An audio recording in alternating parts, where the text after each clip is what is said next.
Kael slowed down, his brows pulled together slightly as he glanced up. A black SUV rolled into view ahead of him. It didn't pass, it stopped, right in the middle of the road. His steps slowed, then stopped completely. A second later, another SUV pulled up behind him, blocking the road, blocking him. A quiet tension snapped into place in the air. Kael's grip tightened slightly around his phone. Something wasn't right. Something was very wrong. The doors of the first vehicle opened, slowly, deliberately, one by one.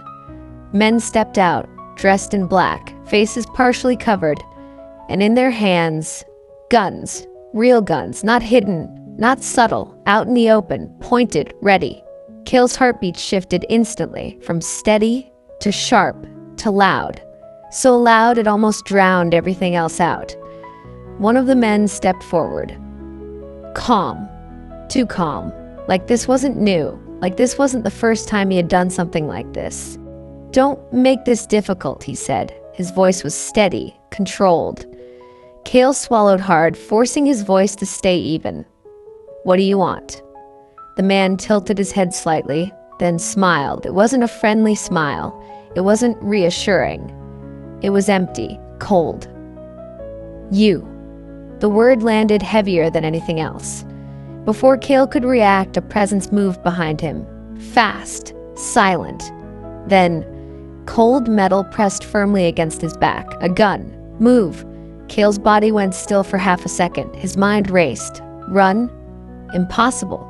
Fight? Pointless. Scream? No one was around. No one would hear him.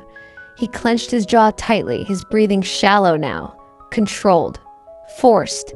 He took a step forward, then another, each step feeling heavier than the last.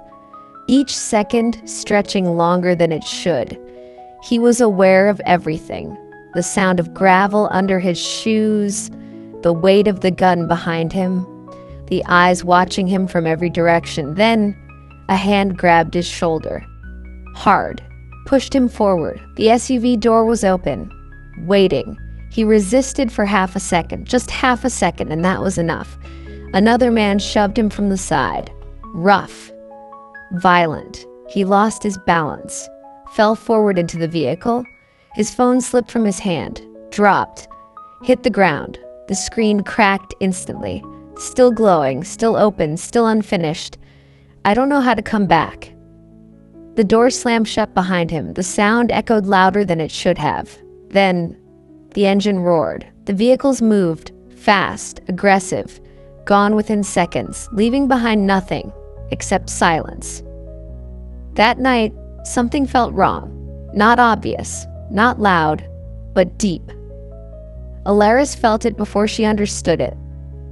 She turned in bed again, and again. Her blanket twisted around her legs, her breathing uneven. She stared at the ceiling, then at the wall, then at her phone. Nothing. No messages, no calls, no updates. But the silence didn't feel normal. It didn't feel like distance. It felt like absence. She sat up slowly, her fingers reaching for her phone, almost automatically. She opened his last message. "I'm okay." Her eyes stayed on those words longer than they should have. Her grip tightened slightly. "No, you're not." Her voice was barely a whisper, but it carried everything she was feeling. Across the city, Mira stood by her window, her arms crossed tightly over her chest, her gaze fixed outside, but not really seeing anything. She had been holding herself together, convincing herself that this was just how things were now, that he needed space, that he needed time, that walking away was his way of healing. But tonight, none of that made sense. Because something felt off. The silence felt wrong, too heavy, too still, like the world was holding its breath. Morning didn't bring answers, it only made the feeling stronger. Elaris didn't wait. She couldn't. She went straight to the last place anyone had seen him. The roadside. It looked normal. Too normal. Nothing out of place. Nothing obvious. And yet, everything felt wrong. Her eyes moved slowly, scanning, searching, looking for any sign, any clue. Then, she saw it.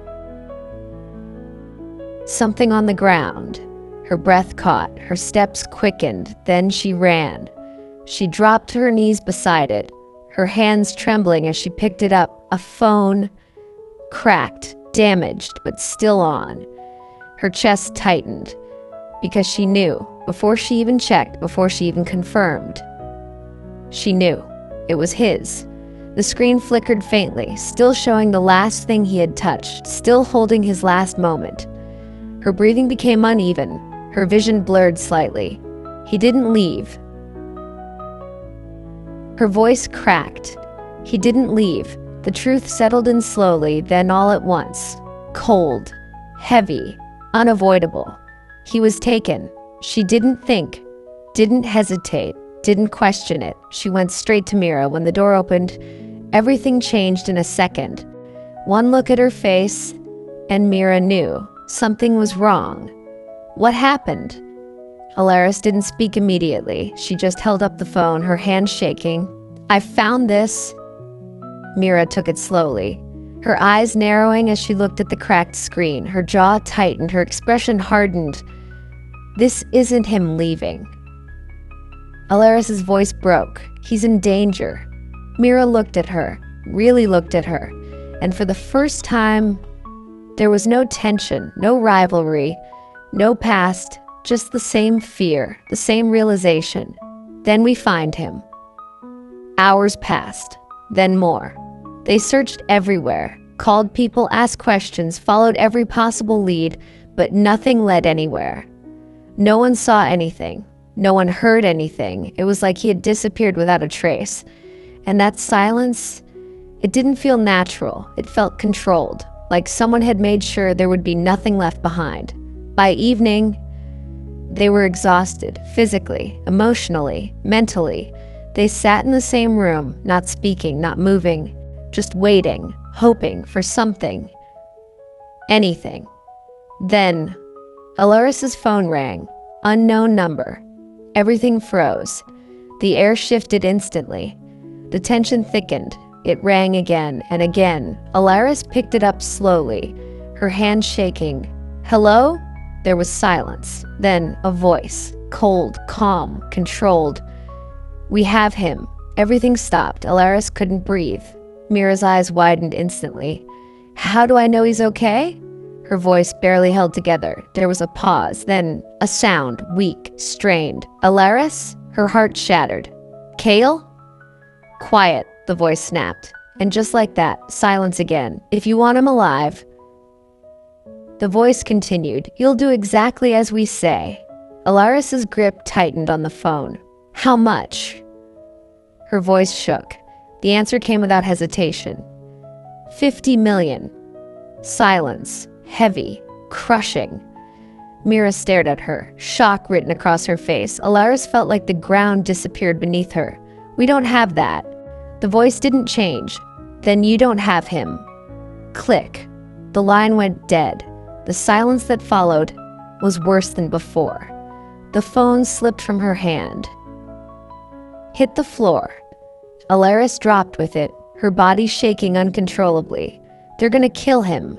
Mira moved instantly, kneeling beside her, grabbing her shoulders. Hey, look at me. Elaris couldn't focus.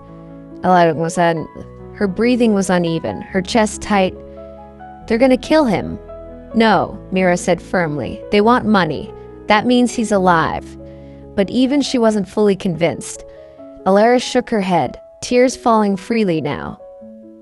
We can't do this. Her voice broke completely. We can't do this alone. She looked up slowly, fear filling her eyes. I have to call my dad. Mira went still.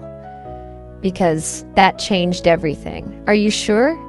Elaris nodded slowly. I don't care what it takes. Her voice hardened through the fear. I'm not losing him.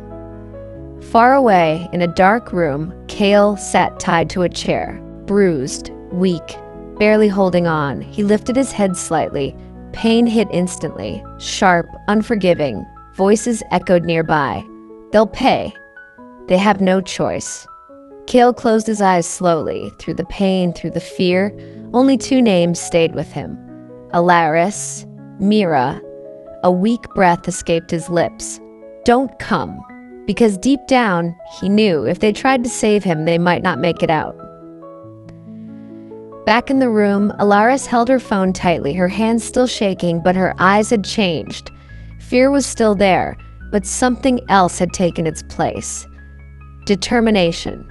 She dialed the number. The phone rang. Once, twice. Then, "Elaris?" Her voice broke instantly. "Dad," she swallowed hard. They took him. And somewhere in the darkness, the men with guns watched, waiting, because this was only the beginning.